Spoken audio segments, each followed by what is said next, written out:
Corona काल में लगी वैक्सीन लगातार चर्चाओं का विषय बन रही है कि वैक्सीन लगने से ब्रेन हेमरेज और हार्ट अटैक से मौत हो रही है। यह सच्चाई है या फिर अफवाहें?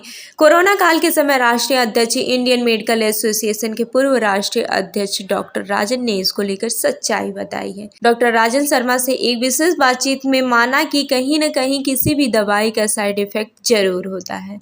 डॉक्टर राजन का कहना है कि कोरोना काल में इतना समय नहीं था कि वह इसका ट्रायल पूरा कर सके, जिसकी वजह से अब लोगों को कहीं न कहीं थोड़ी बहुत दिक्कत जरूर आ रही है।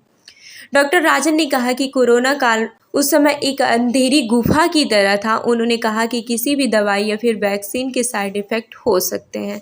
जो भी दवाई बनाई गई थी वह एक ऐतिहासिक थी और उस समय वह इंडियन मेडिकल एसोसिएशन के प्रधान थे।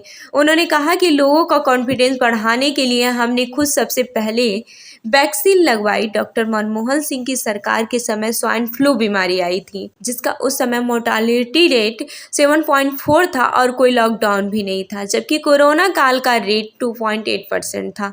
उस समय सरकार ने प्राइवेट सेक्टर के साथ मिलकर इतना अच्छा काम किया कि जिससे लोग पैनिक न हो। उस समय प्राइवेट अस्पतालों के डॉक्टरों को भी क्वारंटाइन करके घर बैठा दिया था। वैक्सीन को बनाने के लिए कम से कम 3 साल का ट्रायल जरूरी होता है। इसके जवाब में डॉक्टर राजन ने कहा कि उस समय हमारे पास इतना समय नहीं था कि 3 साल तक ट्रायल करते रहें। डॉक्टर राजन ने कहा कि वैक्सीनेशन में हमारा देश लीडर है। उन्होंने कहा कि वह राजनीति के बीच वैक्सीनेशन को लेकर कोई टिप्पणी नहीं करना चाहेंगे।